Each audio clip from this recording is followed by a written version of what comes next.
Le temps de l'info se poursuit avec Elena Voloshin que je salue. Bonjour et merci beaucoup d'être avec nous. Vous êtes grand reporter pour France 24, ancienne correspondante à Moscou. Et vous êtes l'auteur de ce livre Propagande, l'arme de guerre de Poutine aux éditions Autrement. Il y a l'invasion de l'Ukraine qui a débuté le 24 février, mais il y a aussi l'invasion des esprits, la guerre des mots. Et ça remonte à bien plus loin en réalité, on va le voir ensemble. C'est l'occasion même avec vous de revenir sur la structure idéologique de Vladimir Poutine. Mais d'abord, la propagande, arme de guerre, que ce soit bien clair, c'est une arme qu'il a d'abord retournée contre son propre peuple, en vous lisant. C'est une arme qu'il a d'abord retournée contre les populations d'Ukraine qu'il a envahies. Moi, je milite pour dire que l'invasion de l'Ukraine, dans ce livre notamment, n'a pas commencé le 24 février 2022, mais qu'elle a commencé en 2014 avec le premier char russe de la flotte de la mer Noire qui s'est déployé à Sébastopol en dépit de l'accord qui avait été signé entre l'Ukraine et la Russie pour la présence de cette flotte, de ce cheval de Troie en Crimée. Et c'est aussi ce que je cherche à faire dans ce livre, c'est de remettre à plat en fait le récit de cette guerre. Parce que nous, dans notre esprit, et c'est pour ça que les gens qui analysent cette région, on emploie toujours le terme de guerre à grande échelle, la guerre en Ukraine, l'invasion de l'Ukraine commence en 2014 et on a intégré nous-mêmes, sans le vouloir, parce que les journalistes occidentaux, nous-mêmes, y compris qui travaillons dans la région, étant confrontés au mythe de Poutine et à son déploiement grandeur nature et en temps réel, on n'était pas préparés et on a réemployé des éléments de récit qui font qu'aujourd'hui, on a toujours beaucoup de mal avec la lecture de ce conflit. Et pour répondre à votre question, évidemment, la propagande a été dirigée à destination des Russes avant toute chose et bien avant la guerre d'Ukraine. Elle a accompagné tous les mandats de Vladimir Poutine, à commencer par la guerre de Tchétchénie, qui lui a permis en fait d'accéder au pouvoir alors que c'était un inconnu. Mais quand je dis que c'est une propagande, c'est l'arme de guerre, celle qui a été employée avant même les armes conventionnelles. Cela lui a permis, notamment et justement, d'envahir la Crimée parce que la population locale, dirigée par cette propagande, a légitimé son intervention, a appelé à l'aide face à un ennemi qu'il leur avait présenté, qui était un ennemi imaginaire. Mais pardonnez-moi, j'insiste, parce que moi, en tout cas, ça m'a marqué à la lecture de votre livre, ce qu'il inflige aux esprits dans son propre peuple. Pardon, j'insiste parce que la réécriture de l'histoire jusque dans les manuels scolaires, ça vous en parlez parfaitement. Vous insistez, vous citez l'une de vos interlocutrices qui vous dit aujourd'hui il y a un retour au vieux schéma idéologique stalinien et certains aspects sont plus extrêmes encore qu'à l'époque. C'est bien ça sûr. Ce qui se passe. Oui, tout à fait. Et c'est pour ça que j'ai eu un peu de mal à l'écriture de ce livre, justement, parce que je ne peux pas dire la propagande de Vladimir Poutine à destination des Russes, mais la propagande de Vladimir Poutine à destination du monde russe. Et c'est-à-dire que les gens qu'il cible, ce sont tous ceux de l'empire qu'il ambitionne de reconstituer. Et ça, c'est très important de le comprendre, c'est que pour Vladimir Poutine, la Russie, ce n'est pas la Russie dans ses frontières de 1991, c'est la Russie bien plus large, qu'elle ce soit les frontières de 1939, les frontières de 1917, enfin, en tout cas, il ambitionne un maximum de territoire et il cible ceux qu'il qualifie de russophones, ceux qu'il défend, soi-disant contre les nazis, que ce soit justement les Russes ou les populations des territoires qu'il occupe. Alors, pour répondre à votre question, parce qu'elle est importante, effectivement, les Russes, aujourd'hui, vivent dans un mythe global. La censure étant totale depuis mars 2022, la propagande a pris toute la place. Et pour citer un présentateur de télévision russe, par exemple, Artyom Chenin, au début de l'invasion à grande échelle, qui dit « Nous ne sommes pas allés en Ukraine pour faire la guerre, nous sommes allés en Ukraine pour faire la paix, pour libérer l'Ukraine des nazis ». Je vous cite texto le résumé du discours russe. Et les Russes, on peut en parler longtemps, mais est-ce qu'ils savent qu'il y a eu Boutcha? Est-ce qu'ils savent seulement que leur armée bombarde des civils? Est-ce qu'ils savent au sud de l'Ukraine, qui actuellement est en proie, au sud de la Russie, pardon, qui est en proie et qui actuellement est envahie par l'armée ukrainienne? Est-ce qu'ils savent que la guerre n'a pas commencé en août 2024, mais le 24 février 2022? La réponse est non. Vous parlez de réalité parallèle dans votre livre. Il n'y a pas que ça. Il y a les valeurs traditionnelles. Là encore, j'ai été marquée. Vous racontez une épidémie de violence domestique. Vous parlez de la mort d'Aliona, du traitement de Paulina, une situation dit tout liée à un virage conservateur, des valeurs qui remonteraient même au 19e siècle. Il n'est pas que conservateur, vous décrivez un ultra-conservateur et qui terrorise jusque dans les foyers par sa propagande, arme de guerre encore une fois, aussi dirigé contre son peuple. Oui, effectivement. Alors j'ai un chapitre intitulé « Les valeurs traditionnelles » où j'essaie d'expliquer en quoi ce concept de valeurs traditionnelles permet de justifier aussi bien une loi comme celle de décriminalisation des violences domestiques qui a été adoptée dès 2015 et la guerre en Ukraine. Parce que Vladimir Poutine, le mot guerre, on dit qu'il a été interdit, mais il est employé au quotidien en Russie pour parler de la guerre qui serait menée par l'Occident contre la Russie et qui serait une guerre de destruction des valeurs valeurs traditionnelles russes, et la Russie serait quasiment en train de vouloir sauver l'humanité par les valeurs traditionnelles, parce qu'il faut un papa et une maman pour fonder un foyer, et que nous, notre civilisation, elle serait en proie au déclin et à la décadence, parce qu'on serait envahi par la dépravation, par, ils ciblent vraiment tout le temps l'homosexualité. Il y a des lois qui ont interdit la propagande dite homosexuelle dès 2012, dans justement ce virage civilisationnel. Et ce débat-là, justement, remonte au 19e siècle, avec deux courants de pensée, ultra-nationalistes, ultra-religieux, ultra-conservateurs des slavophiles, qui étaient pour le tsar, l'orthodoxie et la monarchie absolue, et les occidentalistes qui, à l'aune des révolutions démocratiques en cours en Europe, prônaient un ancrage de la Russie dans l'Europe. Et je raconte cette inspiration philosophique aussi de Vladimir Poutine, qui remonte à ces courants de pensée-là, qui ont été repris par l'immigration blanche en exil au milieu du XXe siècle, avec un philosophe penseur plutôt, qui est vraiment la source d'inspiration principale de Vladimir Poutine. Il le cite tout le temps en ce moment, Ivan Ilyin, qui a écrit quasiment des écrits programmatiques pour la Russie post-communiste, disant qu'un dictateur national devrait advenir pour rassembler les terres russes, prévenir le démembrement de la Russie par l'Occident, etc. C'est vraiment, il y avait un programme ultra-conservateur, ultra-nationaliste, et c'est important de le comprendre, parce que, pardonnez-moi de le dire, mais comme Hitler, Vladimir Poutine a des sources aussi d'inspiration philosophique et idéologique. On en vient effectivement à parler d'Hitler. Par exemple, vous vous souvenez tous de la journaliste et productrice pour la télévision d'État Marina Ovsiannikova, pas d'erreur de ma part sur son nom, Elena Voloshin, qui avait brandi un panneau, vous savez, en direct au début de la guerre, et ensuite qui a dû subir les foudres de Poutine pour ça. Elle décrivait alors la propagande russe dont elle a été témoin, et qu'elle compare à la propagande nazie de Joseph Goebbels lors de la Seconde Guerre mondiale. Oui, mais il y a un certain nombre de choses extrêmement similaires, y compris dans le cours de la guerre et dans la justification des agressions, dans les discours d'agression préventive, dans la manière effectivement dont propagande fonctionne. Hitler a un chapitre dans Mein Kampf intitulé Propagande de guerre.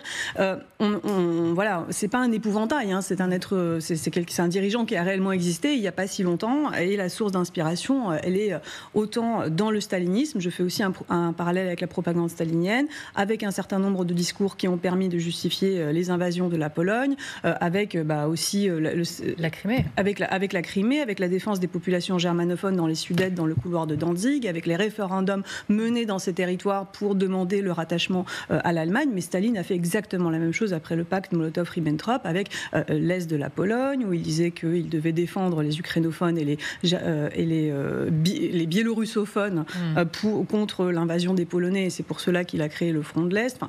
Je reviens vraiment très en détail, c'est assez complexe, mais je reviens très en détail sur l'analyse comparative en fait de ces modes opératoires, de ces propagandes, des opérations sous fausse bannière aussi, qui ont été menées aussi bien par l'Allemagne nazie que par l'URSS de Staline, que par Vladimir Poutine avant le 24 février, mais pas que la Crimée, parce que en fait, juste avant d'attaquer l'Ukraine le 24 février 2022, il a mis en scène une attaque de l'Ukraine contre la frontière russe. Et ça, ce sont des petits épisodes comme ça qui sont passés inaperçus, mais le mode opératoire en fait est vraiment connu de longue date, et il est réemployé, et voilà, c'est ce que je raconte dans ce livre. En effet, mais on n'en a pas fini. On n'en a pas fini avec vous, Elena Voloshin. Une question de Claire Fournier. Vous parliez de la société russe aujourd'hui, parce qu'on sait que Vladimir Poutine a tout mis en ordre pour que toute la Russie soit organisée autour de la guerre. C'est une économie de guerre, etc., qui fait qu'il n'y a plus d'investissement dans l'avenir, l'éducation, les infrastructures, les nouvelles technologies, etc.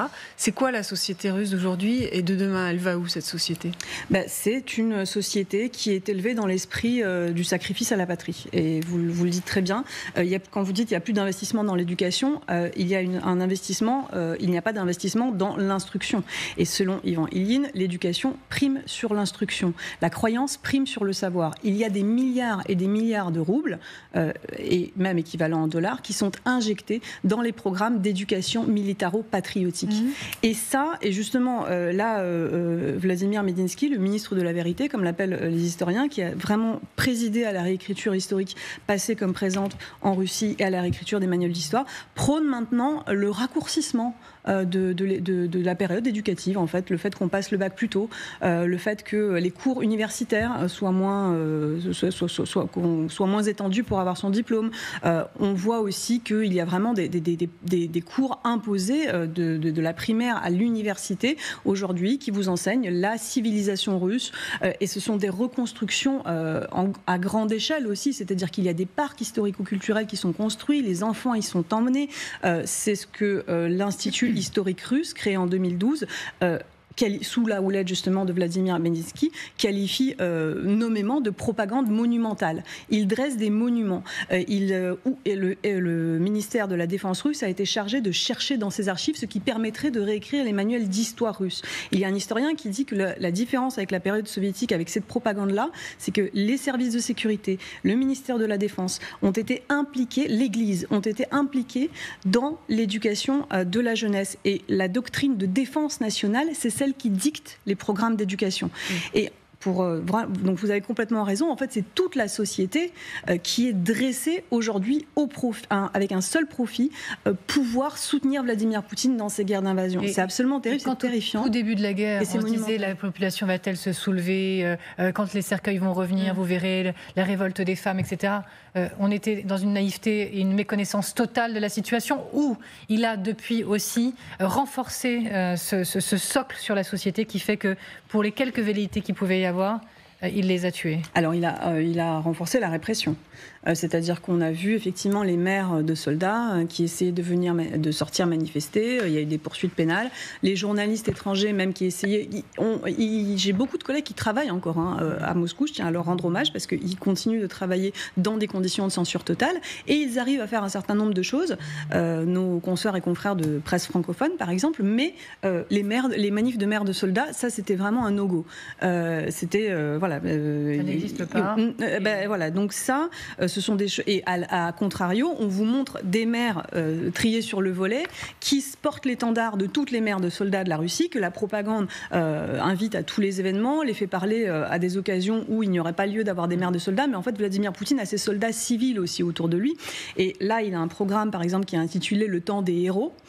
C'est aussi, d'ailleurs, selon un modèle stalinien, de mettre dans les élites ceux qui ont mérité au front, faire fusiller les autres. Poutine n'en est pas encore là.